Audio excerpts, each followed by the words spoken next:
Oh my god, and welcome back to Disco Elysium. It has been quite some time, my friend, since we have been in this game, but I am so happy to be back because I have missed the story and conflict that this game provides.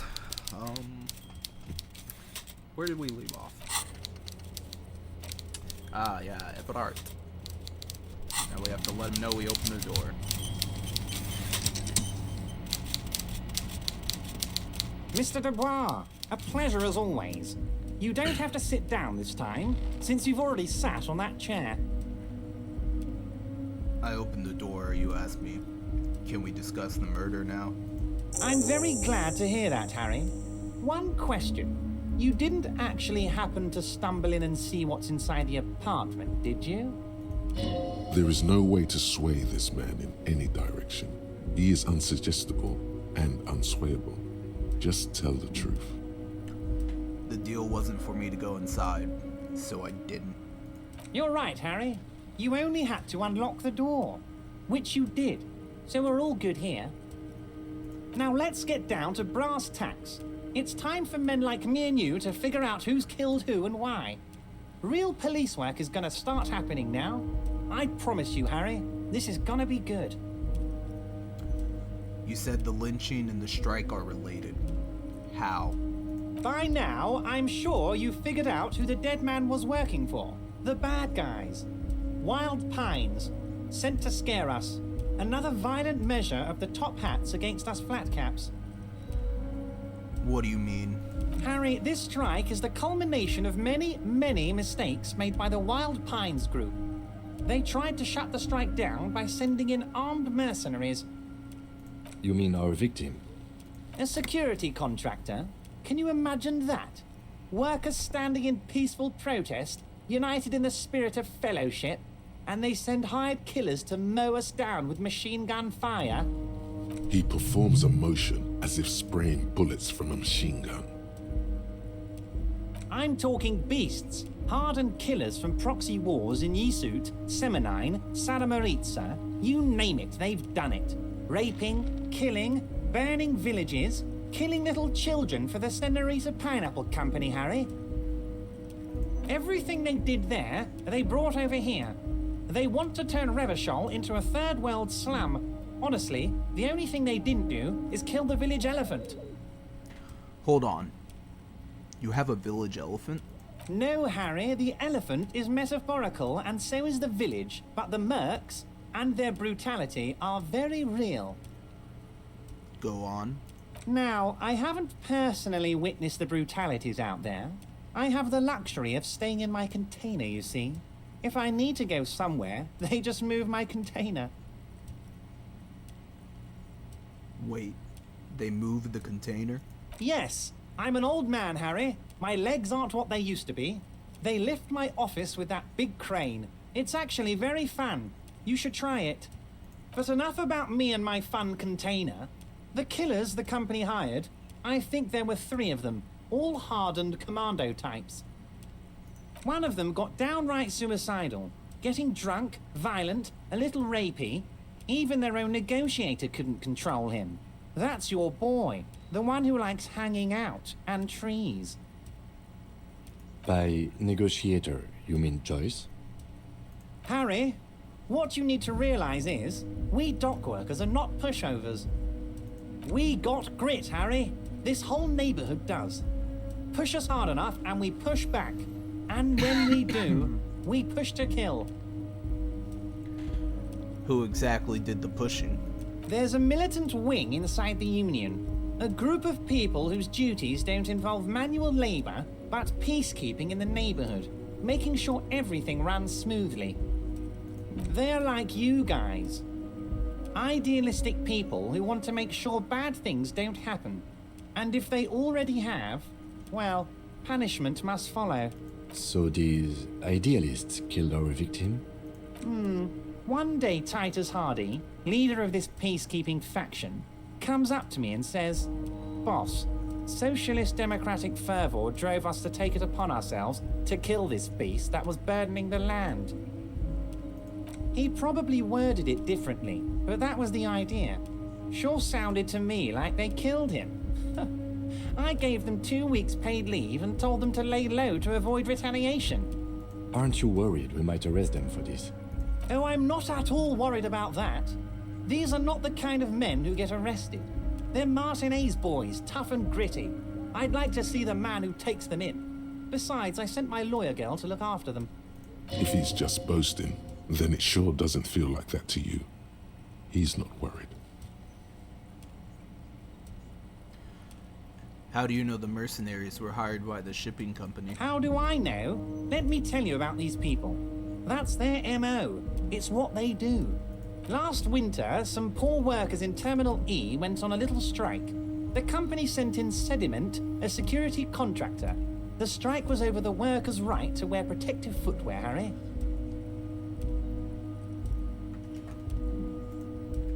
These guys turn up and start beating people. Tell you what, Harry, I wouldn't be surprised if we got the same mercenary company after a little rebranding. And I'm sure as hell not surprised to see an army of scabs under my gates. So you believe the scabs were organized by the security contractor? You said it. Hell, one of those guys looks big enough to take down that proverbial elephant. Boys like that don't just happen to show up during strikes. He's not scared of them. If anything, he likes them being here. Strange. Not that strange, really. They help up the tensions, keep power in his hands.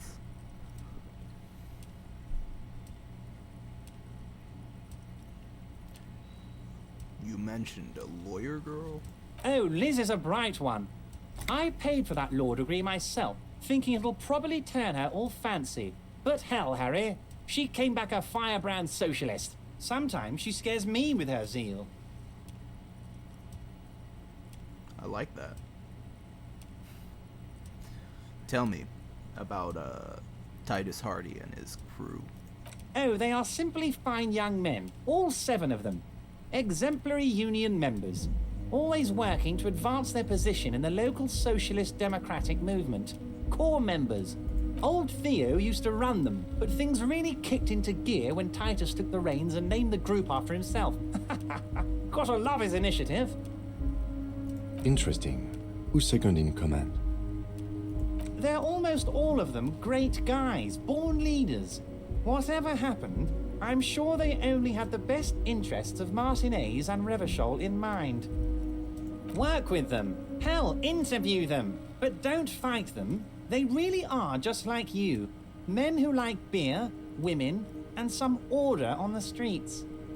Where can I find them? You know what, Harry? I got a feeling they're gonna show up in full force tomorrow. The lieutenant marks something in his notebook. In the future, I could use your backing. Can you ask the Hardy Boys to cooperate?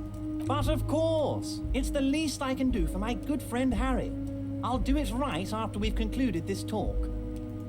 When you meet this Titus, tell him about this. See what he has to say. Also, Harry, here's 5 real. I don't need it. I only wanted you to help me with the Hardy Boys. Oh, I wasn't offering it to you, just holding it out there. But I'm willing to share information. Was there anything else? I don't see any reason to tell him there was a bullet in the hanged man's head. He's trying to manipulate me, and that's some information I'd like to keep to myself. And Kim. Was it a good talk? I'm not sure we made much headway here. I was hoping we'd bust the case wide open. Heck, I even wanted to tell you what I really want to achieve with the strike. I don't know what happened, Harry. I wanted you to feel like Mr. Martinez. And of course, I also wanted you to find your gun. But it's like I can't completely trust you. Yet. Yet? Yes, Harry. It's like I can't fully trust you if you're not a man of the left. I want to, but I just can't. I'm a A man communist. of the left. So you have to be a social democrat. He's been hurt too much in the past by men who aren't social democrats. This is another corrupt scheme, isn't it? No. That's What's that supposed to mean? I'm more left than you are. You're saying it, but I don't believe you. You know how it is, company snitches, agent provocateurs everywhere. I'm barricaded in this fortress of mine, and I need to get a message out. Will you help me? And what would this entail? Once again, I require nothing unethical or illegal of you. You just need to get 2 little signatures on this piece of paper, and then mail it to my accountant in La Delta. Kim, what do you think of this? It depends. I don't think what we just got from Mr. Clare was very useful. But, he thinks, it's your call. As I said, it weighs on me heavily. But once we get really talking, well, I'm gonna hand you the keys to Martin A's, and maybe even help you figure out who's behind this killing. It would be useful to have at least one in the local environment. And as much as I don't like Everett, at least he is working for the workers as opposed to for the corporation, like the Wild Pines representative.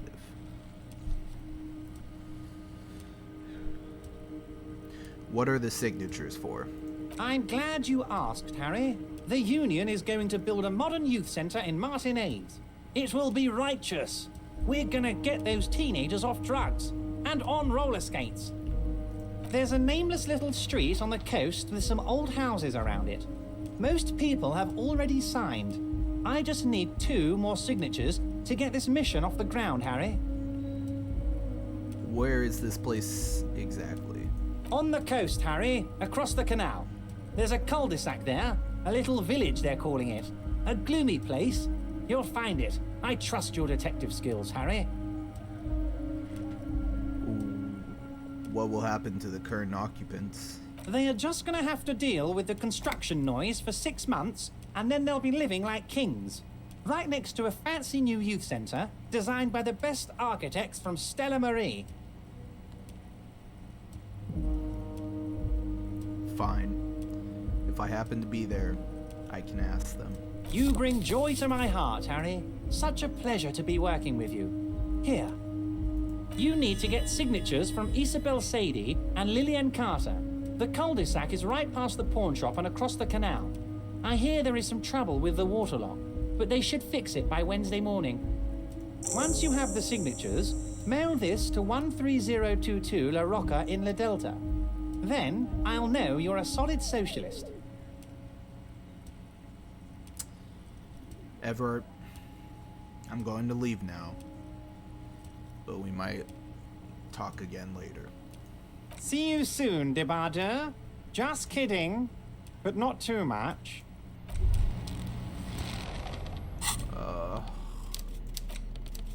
This man. Mazovian socioeconomics. 0.000% of communism has been built. Evil, child-murdering billionaires still rule the world with a shit-eating grin. All he has managed to do is make himself sad. He is starting to suspect Krasmezov fucked him over, personally, with his socio-economic theory. It has, however, made him into a very smart boy with something like a university degree in truth. Instead of building communism, he now builds a precise model of this grotesque, duplicitous world. Wow.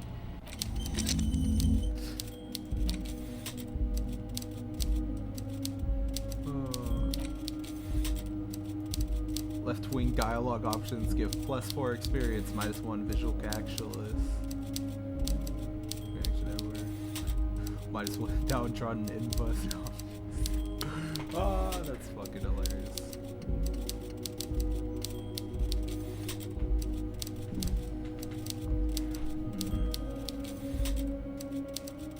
I feel like, because I have played this game before,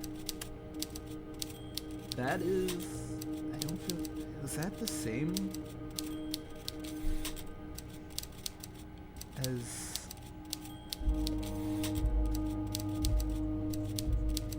yeah, it is.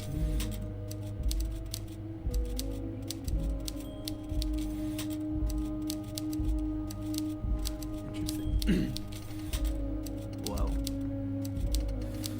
we need to unlock another thing so we can get those finger pistols here. But also, we got a lot of time. It's the first day. I'm gonna keep getting thought levels.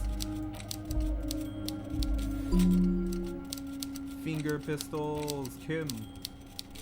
I really hope I don't need savoir-faire. How long is this gonna take? Oh, it's only gonna take an hour. We got this. Alright, Kim. Let's leave this place.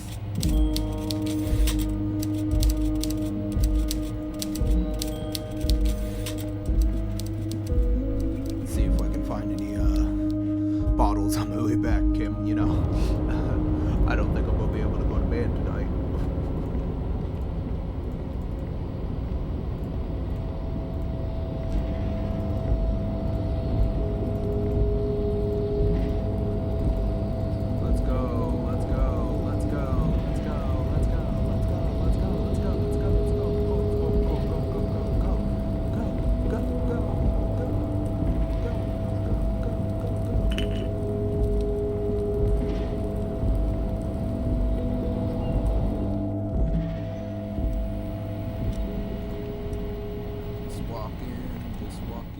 Just walking.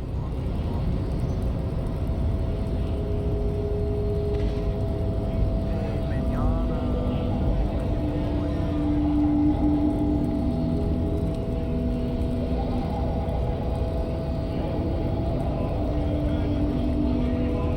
Let's see if we can talk to this guy again. He's gonna do any dialogue, option. Right to work! Right to work! Shame on you! What is a strike? When a bunch of ungrateful, lazy cockroaches can't get their act together, decide to block honest work for other people. What do the strikers want? Beats me. They mumble nonsense about boardrooms and workers' rights, while we have the right to work! There's something odd in the way he carries himself. His set of clothing looks vaguely mismatched. The different pieces of the attire seem ill-fitting. Ill-fitting, what's that mean? His shirt is far too small and an unpleasantly tight fit, while the overalls, held up by a belt, seem to fit a man with much more corpulence. You wearing new clothes? He ignores your question, choosing instead to turn to the emaciated workers, raising both fists in the air. The clothes are obviously not his. Silence is the answer. There's something off here, but he won't say what. You've been talking to him for quite a while now. Something is off with this guy. Ask him where he's from. Okay, I gotta ask, where exactly are you from? What's it to you? Routine, part of the investigation. Am I a suspect? Done no crimes. I only fight for the rights of people. Already got that. I'm interested in your background. We're all workers, right? Workers stick together. Came from the eminent domain, in Jamrock. Backgrounds in odd jobs, heavy lifting, cargo hauling, bouncer work. I know the drill. I don't really drink, but work has taken me to some. Which one was it? Worked at Territorial. Ring a bell?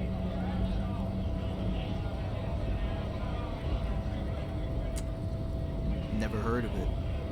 Are you lying? We're done here. I have a strike to break.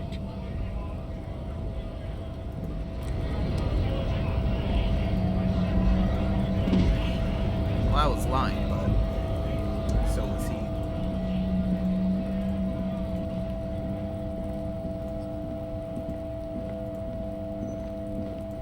God damn.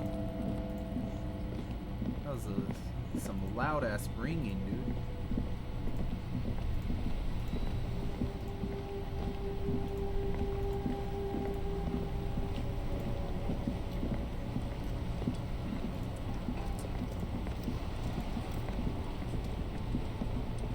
Anything else we gotta do, Kim? That we can do? Get 2 Severin. Can't do that. Go to the kinema. Oh, dude. Sing karaoke. Who made the call? Oh yeah, call Sylvia. Sylvie. Victim's tats. Joyce's info. Who put the clothes in the trash? Report your missing badge. I don't want to do that. Pay for damages. Investigate. I'm not gonna report my missing badge. I'm gonna see if I can find my badge first.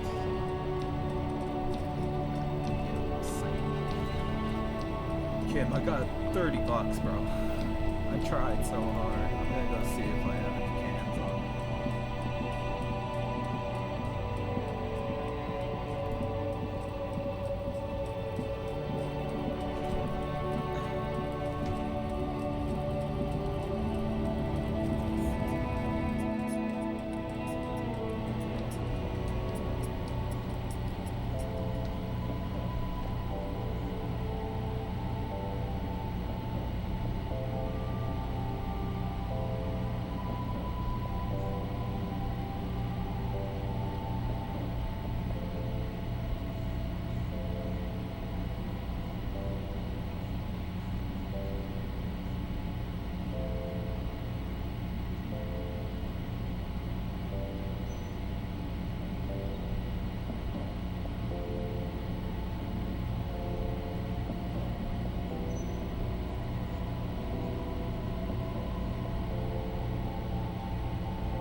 Ah, sorry, got distracted. Oh, no, that's gonna stay in there.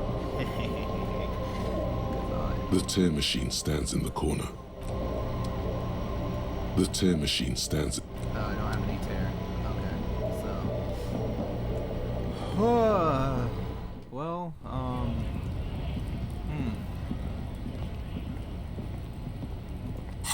What is there to do? Oh, the watermarks and calling Sylvie. Kim, quickly, to your car.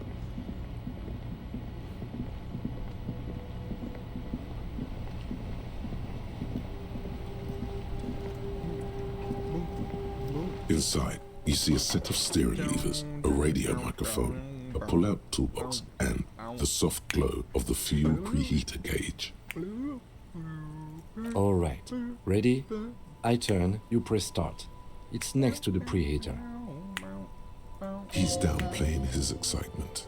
The lieutenant is more than happy to show off his precious carriage.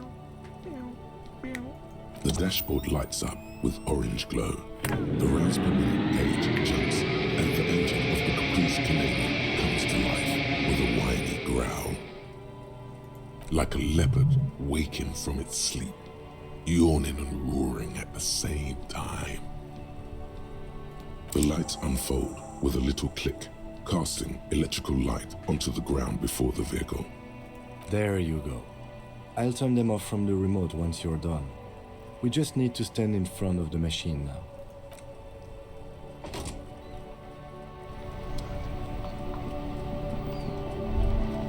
As you hold your ledger's clip under the headlamp, an iridescent hologram appears. A street grid and the veins of a great river. A familiar sensation washes over you. There she is. Revachol West. Around the borders of the watermark are dozens, no, hundreds of micro-perforations. The rectangular watermark is overlaid with the logo of the RCM, and yet the major arteries of Revachol are all recognizable. They shimmer in the Kanema's headlights. Where are we on this? Let me see. Right here.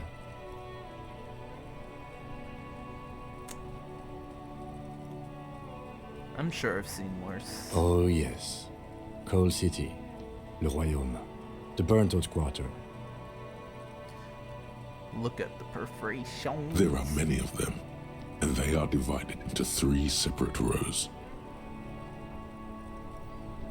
The first row has 18 dots. Not bad for what? You don't even know what it means yet. The next is the longest. It runs all the way around the border, and then some. There are so many, it's hard to count. More than 150, at least. Maybe even 200. The last row has 3 perforations.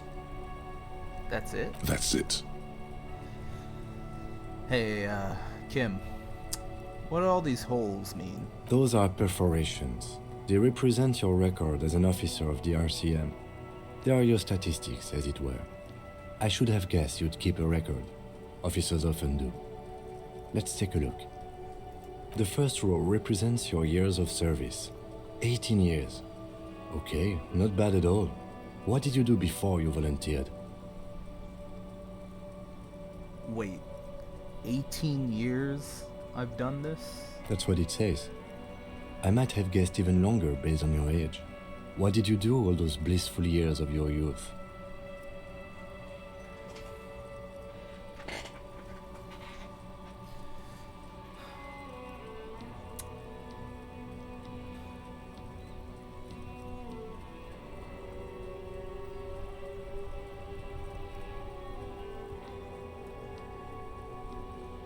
Probably some boring office job, same as everyone No else. shame in working a regular job, detective. Sometimes after a long day of doing this, I even envy it.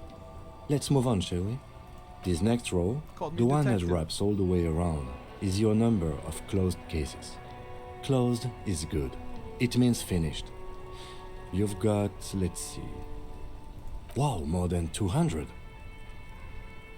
Is that a lot? It's quite a lot, even for someone who's been on the force for nearly 2 decades. Usually, clearing more than 10 cases a year puts you in the 90th percentile of all RCM officers.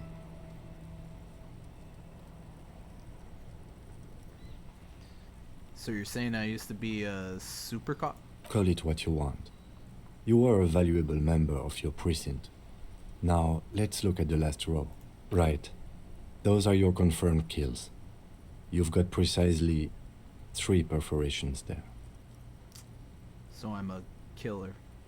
For an RCM officer, especially Precinct 41, which is in the Jamrock quarter, it's rather tame. I mean that in a good way.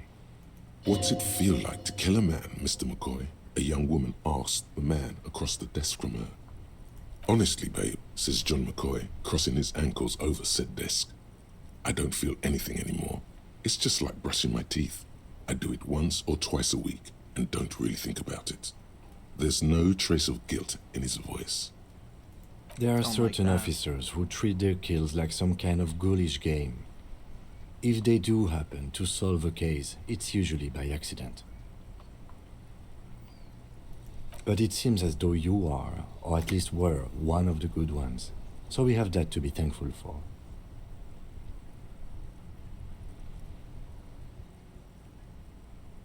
How do you handle the strain?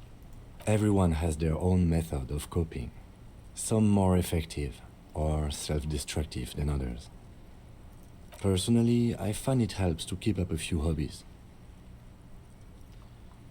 Maybe I should find a hobby. Why not gardening?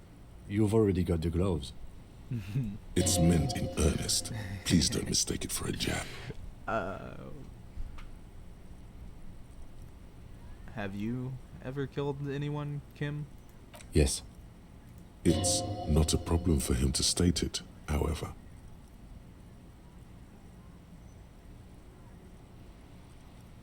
Maybe I should pour one out for the boys, the fallen. if you want to pour out the booze you've been carrying around on duty, I'm certainly not going to stop you. A dark pool of cheap wine appears at your feet. It shimmers in the lights of the Kanema. Here's to you, honored dead. Very noble of you. Are we done here? Thanks for this. The lieutenant nods. Okay, let's go. Right. I'll go turn off the lights. You can now see your statistics on your journal page, to the right of the task description.